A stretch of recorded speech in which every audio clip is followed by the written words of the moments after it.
Hi, my name is Lisa Martin. I am the mother of a child with special needs. He has Fragile X syndrome. In many respects, he has been my teacher. He has made me be a more caring, compassionate, better human being. What we have learned together on our journey, I have realised the difficulties and challenges that parents of special needs children face are wide and varied.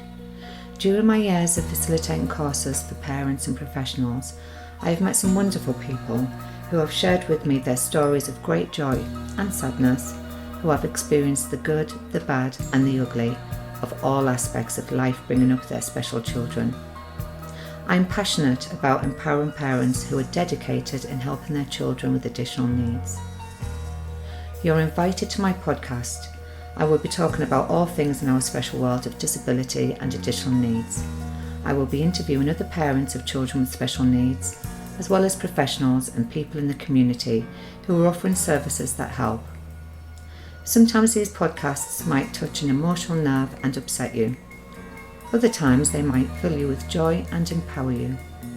I don't mean to make you angry or upset, but we need to get a wider audience listening and talking about disability. Only when this happens, I believe disability won't be feared as it is today.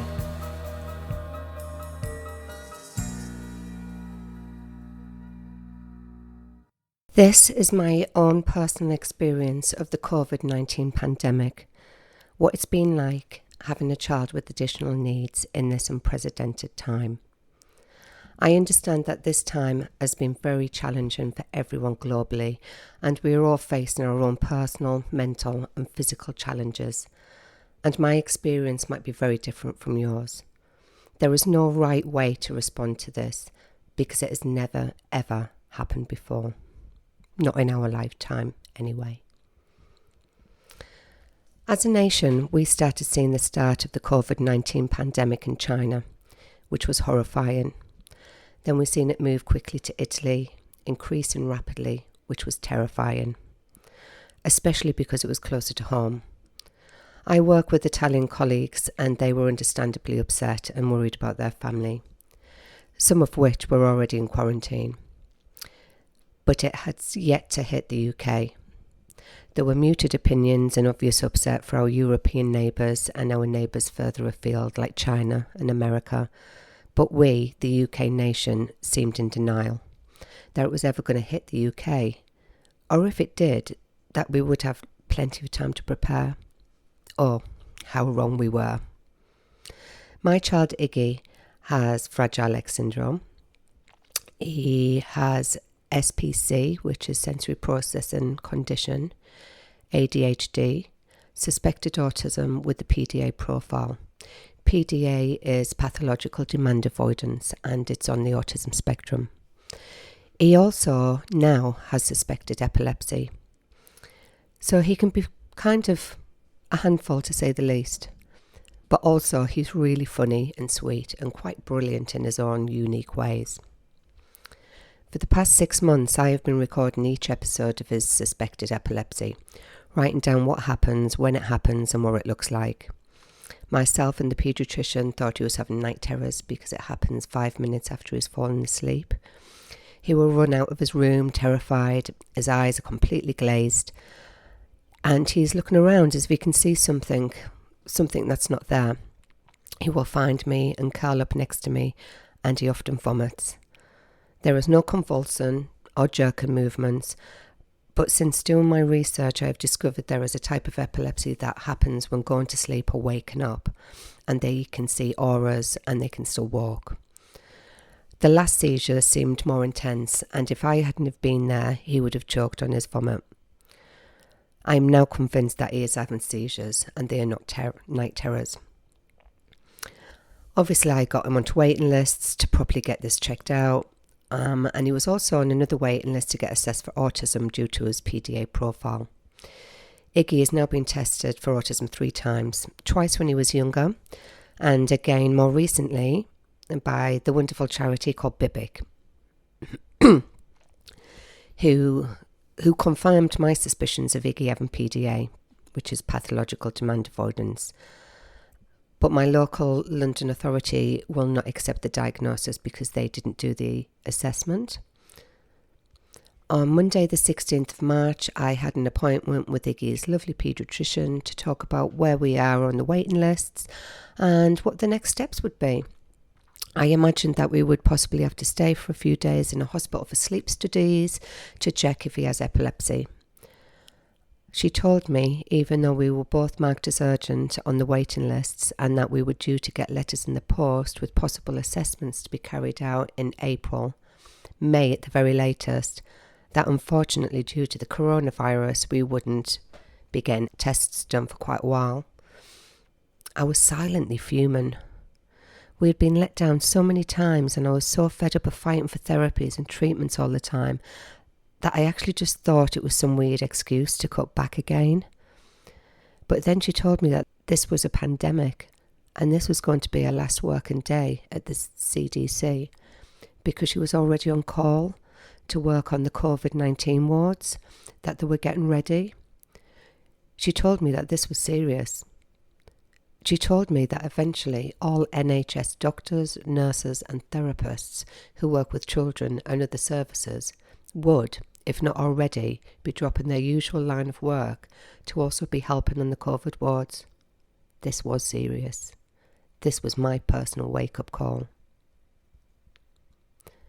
This is when I started to get a bit concerned. I already had a bit of a sore throat, but I felt fine. And there was really still no guidelines out there yet about the symptoms and when to self-isolate. It was a Monday and it was my weekly shop day. The supermarket was packed full of people panic buying. People packing things in their trolleys like rice, pasta, tinned goods, long shelf life products and mountains of toilet rolls. I got caught up in the frenzy and started buying double of everything. I didn't go too crazy, but I did buy things I wouldn't have normally have bought, like immune boosting vitamins for me and Iggy, cough medicines for both of us, ibuprofen for both of us. I didn't buy loads of toilet rolls, mainly because the shelves were already empty and I couldn't get any. I also couldn't get hand sanitizer. I could feel the anxiety and fear in the air, and I remembered what my Italian friends had been saying about their families already being in quarantine. And I was thinking, shit, are we going to be in lockdown too? I started thinking about what my child usually eats, which is a lot. How he has his favourite foods, and how he would be upset if he wasn't getting his usual foods on his usual days. But luckily he will pretty much eat everything. But what about some of the children that I work with who I know have ARFID, which stands for Avoidant Restrictive Food Intake Disorder, and their diets are really limited. I know of children who will eat only plain pasta, and it must be a specific brand of pasta at that. Another one I know that mainly lives on chicken nuggets. And I was just thinking, well, what are these families going to do? If they can't get these foods due to all of this panic buying, I dread to think. And maybe actually some of these people we see panic buying are actually parents who have children who have ARFID. Maybe they were making sure that the few things their children eat is stocked up. I mean, who are we to judge in these unprecedented times? I got home and by now I had started coughing. But again, I didn't really feel unwell. But I realised that I was going to have to self-isolate. I had seen advice about symptoms and when to self-isolate. So I was relieved that I had managed to do a big shop, hoping that it could last for 2 weeks, even though the advice of self-isolating was only a week. Iggy got home from school and he too was now coughing. I immediately emailed work and the school and telling them that we were showing symptoms and we were now self-isolating. It was actually confusing because even though we both had a persistent cough, neither of us had a temperature and we both felt fine. Apart from I had been suffering from migraines for a couple of months as well as the cough, but it was winter and I just thought it was a normal winter cold. But I wanted to do the right thing and take the governmental advice, just in case. The first day of isolation went in a flash. After trying to explain why he wasn't going to school, Iggy took his iPad to his bedroom and stayed in his pyjamas for most of the day, which he must have thought was brilliant. Most of the day, I had 2 phones stuck to my head. The landline I was holding on for 3 hours trying to cancel my Virgin Active club membership. On my mobile, I was ringing my GP to get more of Iggy's medication. I learnt that my GP surgery was not open anymore, but they were now doing over-the-phone consultations.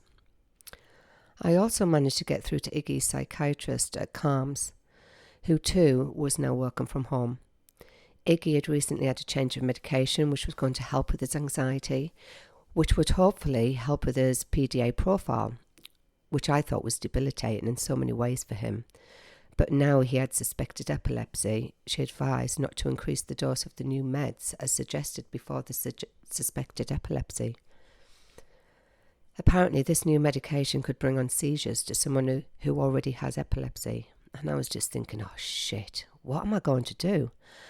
I knew the self-isolation, change of routine and boredom was going to make his anxiety worse. Which brings on the PDA profile, which often results in violent, challenging behaviour. VCB to those who know. The thought of being with a very anxious child in isolation was terrifying. The thought of not having any respite, the thought of not knowing when this would end, and how long I would be with a very anxious child with no support was just unbearable. To even think of the consequences this would have on both of our mental health was just really scary for me, and probably the same for many other SEN families. I also had to arrange work commitments. I was in the middle of facilitating 2 parent programs, as well as other one-day training parent days. I had to email and ring around and cancel appointments and events that I had already planned. My workplace was still following government guidelines, along with all the schools, and they were staying open until further notice. The rest of that week was spent pretty much the same. Iggy on his iPad while I had 2 phones stuck to my head. I was desperately trying to sort everything out, and it seemed like everyone else was too. Banks and other monthly memberships that needed cancelling. Things like that, really. I felt so guilty that Iggy was on his iPad so much, but I didn't have any other options. You see, I'm a single parent, doing my best. Neither of us felt really ill, but we still had persistent coughs. Some days the cough would go, only to return the next following day. My sore throat had gone, but the headaches had returned. But to be honest, anyone with this much stress would probably have a headache too. I just did not know if I had a mild form of COVID or not. There was no way of getting tested. The news was ramping up. People were now dying. There was a general feeling of unease. Italy and now Spain were seeing large increases in fatalities, and the UK were now thinking we were next. The food panic buying went absolutely crazy. No one could buy pasta, rice or toilet paper or flour or hand sanitizer anywhere. Some small shops were selling these products at extortionate prices, and people were actually paying these prices. Social media blogs about homeschooling and fun activities to do with your children were popping up everywhere. And this was just adding to the pressure of families all over the world. I don't have time for any of this right now. I'm a single parent of a child with additional needs who already has high levels of anxiety. I'm stuck on the phone, and when I'm not stuck on the phone, we will be trying to survive this pandemic, not only with our lives, but with our mental health intact. I think we were maybe 1 week, if not 2 weeks ahead of the social distancing movement, because the schools were still open. My workplace was also still open, but staff from both school and work were slowly but surely starting to self-isolate, and meaning group sessions were now being cancelled due to not having enough staff, not because the government advised to close. I was worried about Iggy. How was he going to cope with not being able to go out and go to his favourite usual places? Iggy also touches everything and puts everything in his mouth, including his hands. How was I going to keep him safe? How was I going to explain what was going on in the world and why we couldn't go out?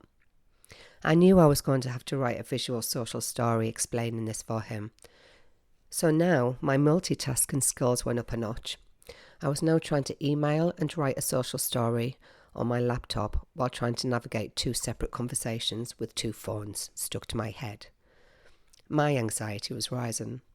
I was worried about Iggy's suspected epilepsy, and I'd been looking at my written notes about it. He had been having these seizures more or less every 4 to 5 weeks, and week 4 was coming up. My sleep was being affected. It was just really difficult to get to sleep because I had so many concerns and worries. And once I was asleep, I was then waking up with horrendous nightmares. Iggy had started asking to go out now to his usual places. He was starting to get frustrated that we couldn't go. He didn't understand and he was bored. Understandably, because I had been stuck on the phone. His VCB was starting to come to the forefront and he was starting to hit, scratch and spit at me. He managed to scratch my face. So I was sporting a nice long scratch down one side of my face which kept bleeding. Due to Iggy's PDA profile, he was refusing anything that he thought was a demand. He was also eating much more, running past me every 5 minutes while I was on the phone. He was grabbing crisps, biscuits, apples, bananas, basically anything he could get his hands on. He had also mastered the lock on the fridge. Due to his sensory processing condition, he has hyposensitive interoception, which means he never feels full, so he can eat and eat and eat. And that is why I have a lock on the fridge. He also eats when he's more anxious. So of course, at this time, it was like a double whammy. Iggy had already been wetting the bed again, and more often, due to anxiety and change of routine, both of us were waking later in the morning, which meant that he often missed getting to the bathroom in time. But one day after Iggy had been going in and out of the fridge all day and hiding the packaging of what he had been eating resulted in a major incident. Iggy always ends up in my bed. Sometimes I wake up as he arrives in the middle of the night, and other times I wake in the morning and he's just there. This night, luckily, I woke up before he got into the bed. I could hear him saying, "Mummy, Mummy, what's that smell?" That's when my mama instinct kicked in. In a flash, from deep sleep to jumping out of the bed and hitting the light switch. What a shock. But it was a shock mixed with relief that he just didn't get into my bed and that I had actually woken up before he attempted to get into my bed. You see, the smell was excrement. He was covered from head to toes in poo. We walked in the direction of his bedroom to get into the bath. There was poo handprints up the white walls and poo footprints on the hardwood floor. He was starting to get upset. He didn't want to get in the bath in the middle of the night. He had wanted to get into my bed and go to sleep. While he was in the bath with the water turning brown, I went into his bedroom to investigate. Oh my God, it was everywhere. He had smeared poo on the large mirror above his bed. His bed and all the covers were covered. It was up the walls, on the floor, and on several DVDs and his DVD player. Shit. Literally shit. It took me 2 hours to clean up. We both got clean. We put clean pyjamas on and went to bed in my room, but the smell would not leave the inside of my nostrils. Tomorrow was another day, and we just hopefully have a better day. Iggy had never been a poo smearer when he was younger, so why now? Well, I reckon he had had several fresh fruit smoothie juices, but he had hidden the packaging. Smearing can be quite common in our special world. It is a sensory experience, the feel, the smell, phew, say no more. So this 2 weeks worth of food was diminishing rather quickly. In less than a week, we had run out of all fruit and snacks. I was thinking I was going to have to go food shopping once we weren't showing COVID symptoms and when a week had passed. And I was also going to have to do it with Iggy. Shopping with Iggy is not easy. He can get sensory overloaded. It is best done very quickly and only to buy a few items, or to be best avoided altogether, especially when he was portraying his PDA profile. I also had to pick up his medication from the chemist, which we attempted first. It was a small shop, it would be less overwhelming for him. The chemist told me about the new evidence that ibuprofen was now not to be taken if you were suffering from Covid-19, and paracetamol was now advised. But of course, everyone else knew this, so you couldn't buy paracetamol anywhere. Luckily, the chemist had saved me 2 packets, even though he was only selling 1 pack per customer. My chemist understands my challenges because he too has a child with additional needs.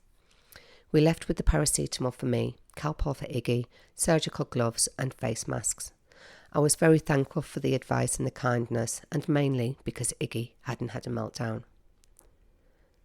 Back home to teach Iggy how to wear both gloves and mask, and how and why not to touch anything in the supermarket, was hard.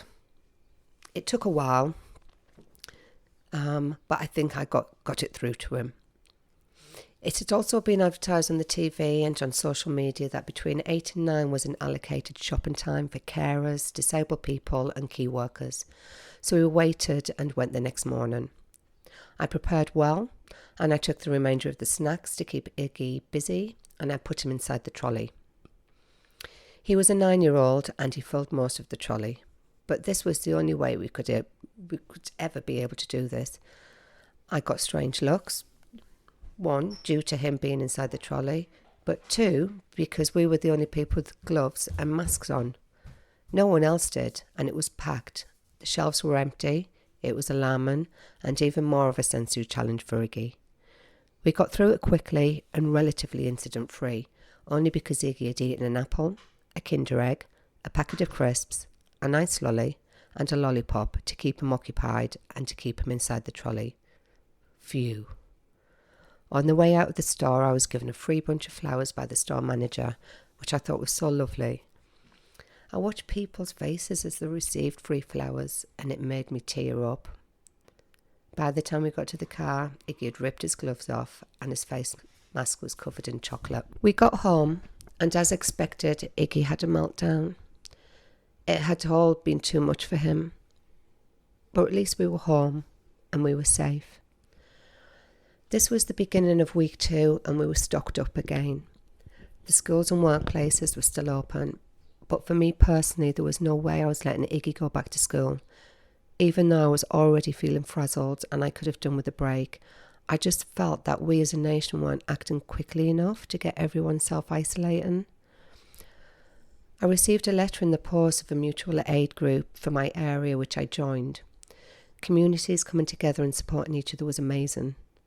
I didn't get any more posts for the next 2 weeks due to our postman being ill with COVID. Nick's dad had sent gifts for Iggy in the post, which we were still waiting for. Some people were complaining on the mutual aid WhatsApp group about not receiving post. But I didn't care. I just wanted our postman to get well.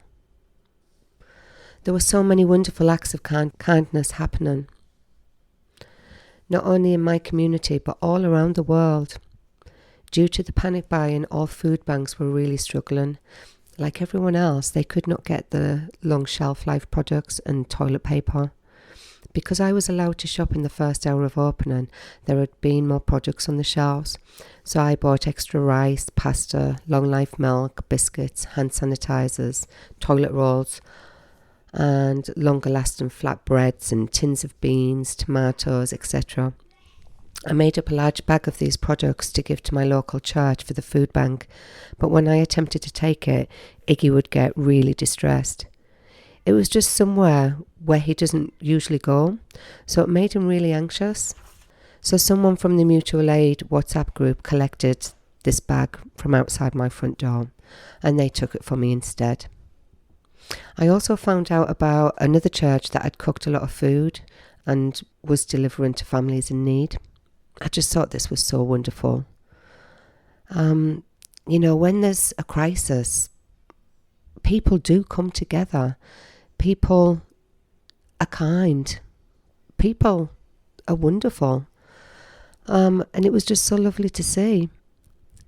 I was still checking in on my parents from work, the parents who were on my courses that were not able to complete.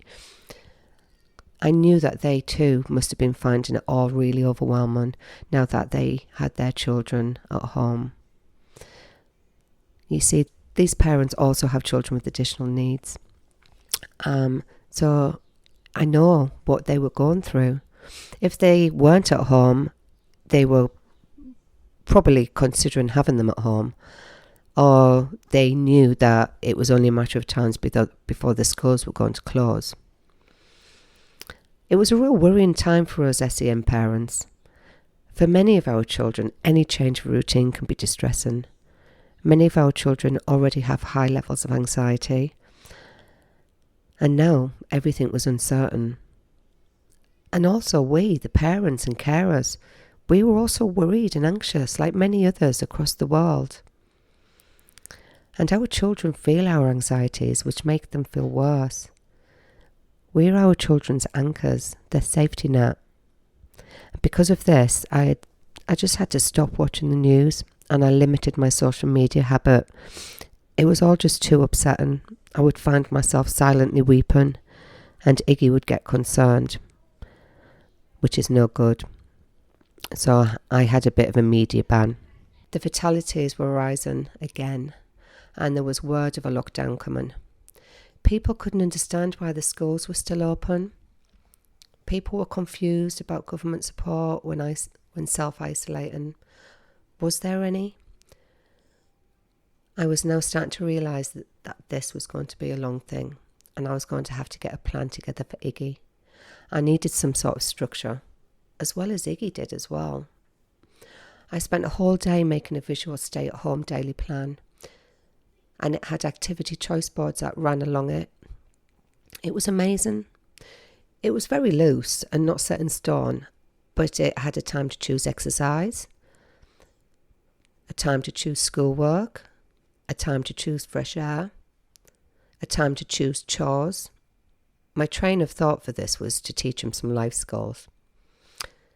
It had a time to choose quiet time. For me, this meant by having no electrical devices on, like TV, iPad, DVD player. It had a time to choose art, a time to choose free time, which probably was going to be some sort of electrical device, like TV, DVD, or iPad. And it had his bedtime routine. All of this also had plenty of washing hands reminders. Washing hands before breakfast, lunch, dinner, snacks, and in between activities. I was so excited to show him in the morning, but his PDA profile was making him refuse everything. No, no, no to everything. I really wanted him to do the PE lessons with Joe Wicks in the mornings with me, but he was also refusing that. I kept on doing it, thinking that good old-fashioned modelling behaviour would eventually get him to join in, but so far, no. At least I'm still doing it, and I'm also realising how unfit I am, so the daily plan is just being parked up for now. I had a team around the family meeting at the school scheduled for Friday, and my new social worker was still trying to make this happen via FaceTime, but the school was too stretched. Many staff were already off ill or self-isolating, and I can imagine there was lots of planning and preparing for what was soon to come. So it didn't happen. Life as we knew it was on hold. It was that Friday that the schools were eventually told that all were closing early for Easter, with no start and back date. We were now living in uncertain times. Key workers and vulnerable children could still go to school, and there was a lot of confusion about which children were classed as vulnerable, and talk about, was the government doing the right thing by making this decision?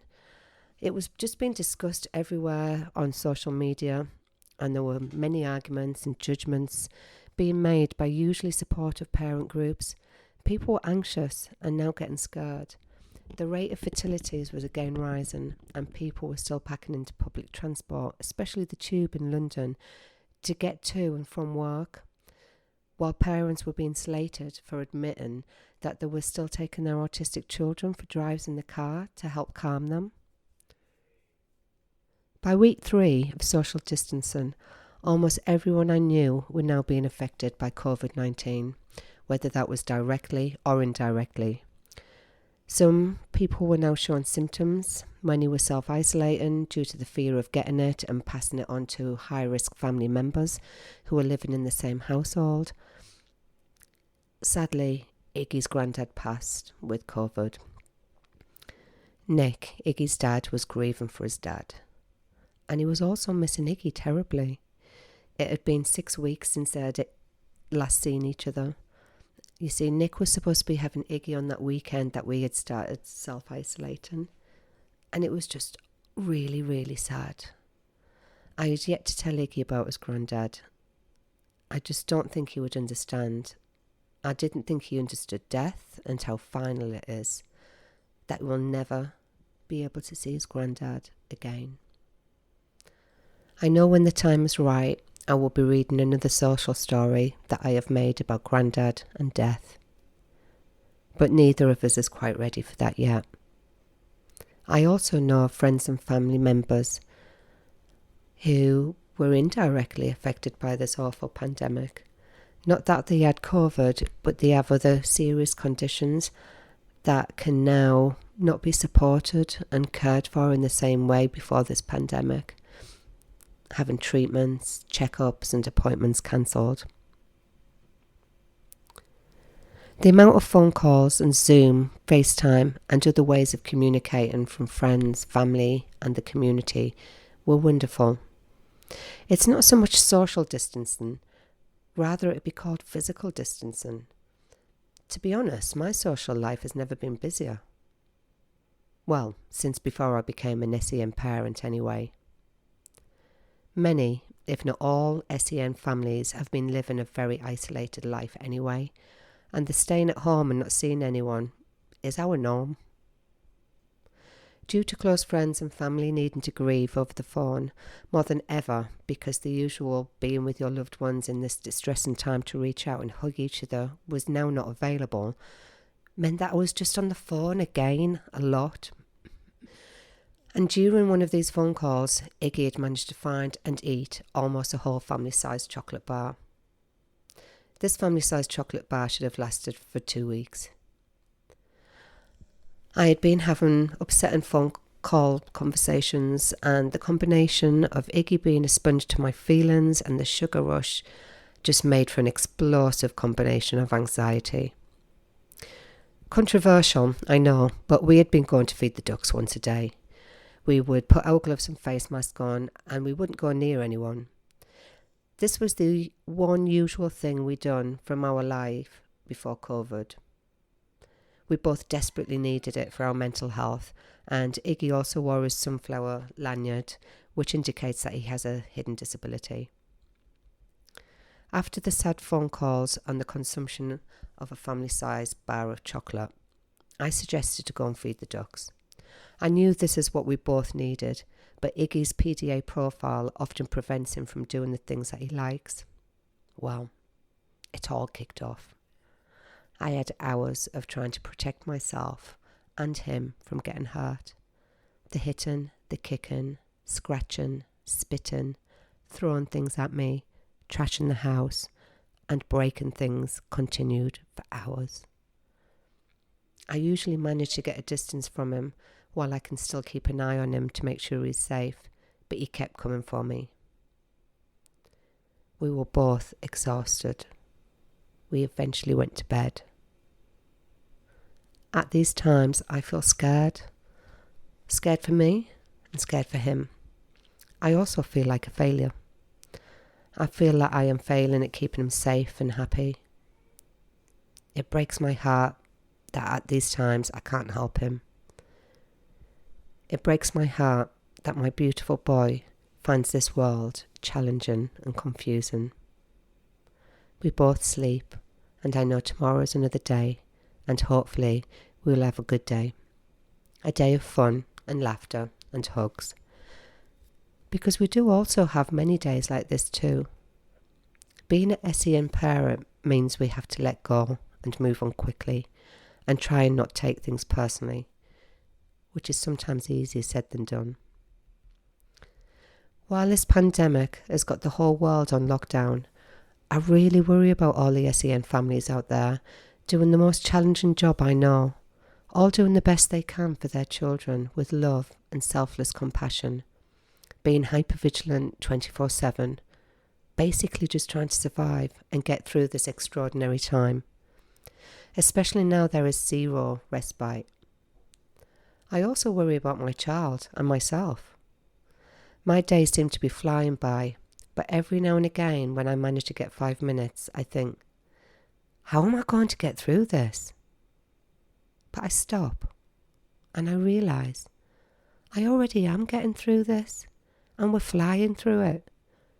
I might not come out of this having learnt something new like a foreign language or knitting or any of the other things that I am being advised to do via social media sites while in lockdown. But my child and me, we will get through this and we will be alive, and I'm thankful for that. We never know how strong we are until being strong is our only option. We've already done many weeks. I know all SEN families have a resilience that others will never understand. But this situation we all find ourselves in has never happened before. There is no right way to respond to this. Give yourselves a pat on the back and some leeway. Coming out of this alive is an achievement. Things that are helping me mentally is having gratitude, laughing, and celebrating the steps moving forward, no matter how small those steps are.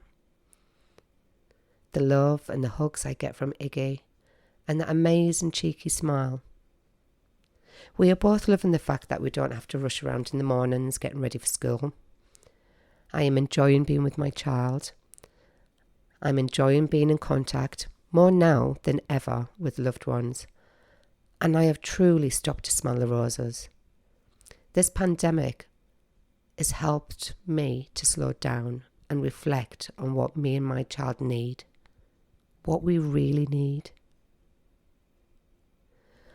When I start feeling a bit anxious, I do a quick 4 to 5 minutes breathing exercise, which I will share with you now. I hope it helps. Keep strong. We will get through this. Find a comfortable place to sit, somewhere with your back supported that you can just relax and listen to my voice. Place your feet firmly down onto the ground. Make sure your hands are free and resting comfortably to start with. As you listen to my voice and start to relax, close your eyes and just concentrate on relaxing. As you do so, I want you to take your right hand and place it on your chest, just to the left of centre so that it covers your heart. As you do so, I want you to start focusing on your breathing. Concentrate on breathing in a nice, deep and comfortable rhythm, not forcing your breath, just a comfortably deep breathing rhythm. As you do this, you will find yourself relaxing more and more with each breath. Now, with each breath in, I want you to feel that breath go through your heart. Physically, feel each breath pass through your heart. And with each breath out, I want you to feel that breath pass through your heart. Again, physically passing through your heart as you breathe out. Breathing in through your heart. Breathing out through your heart.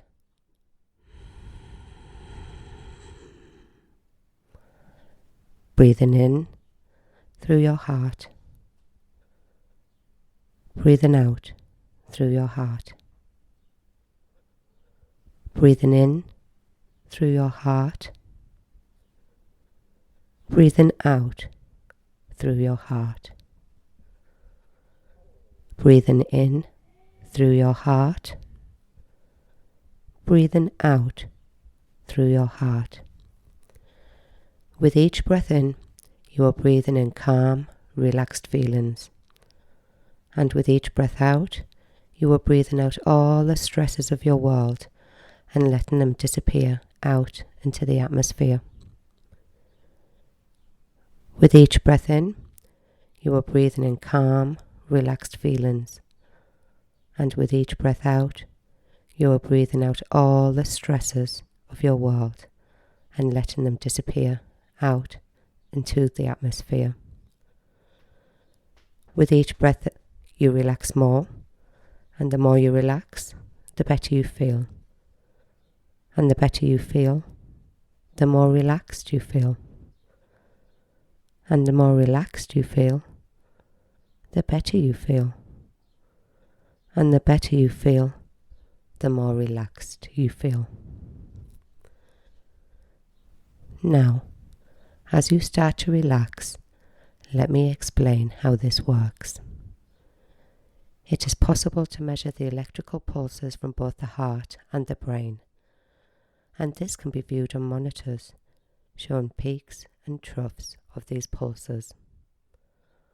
When we are in a place that is not calm, a place of anxiety, anger, frustration, depression, or stress, those monitors will show lines of peaks and troughs that are completely out of sync with each other, that does not match in any way. When we concentrate on breathing through our hearts for as little as 2 to 3 minutes, we start to bring those peaks and troughs into alignment until they match exactly. At this point, we can think clearly from both heart and head. Our head, on its own, will always lie to us, as it is designed to protect us in any form. Our heart, on the other hand, tells us the truth from the core of who we are.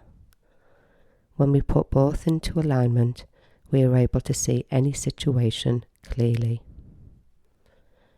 Now, as you remain in this relaxed state and breathing in and out through your heart, I want you to think about 2 or 3 things in your life that, if you could, you would be grateful for right now.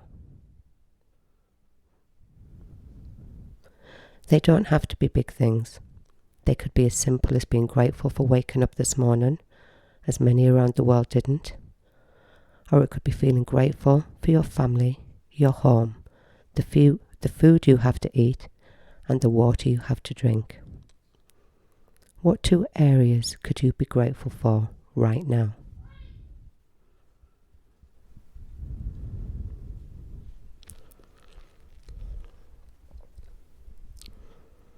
Now, you can slowly start to return to the room.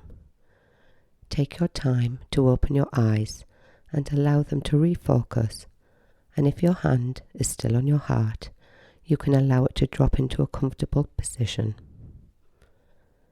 Take a look around the room and notice 2 things that you either haven't noticed for a while or you have never noticed before. What is the first thing? And what is the second thing that you have either not noticed for a while or you have never noticed before? Now that you have returned to the room and you are back here, how do you feel? Thank you for taking the time to join me today. To find out more about what I do, visit www.specialworldtraining.com and follow us on our Facebook page, Special World Training, Instagram and LinkedIn. I believe knowledge is power and strength is in numbers. And if more people get involved in our special world, we can all make our world a better place. Join me next week for more amazing stories from the good, the bad and the ugly.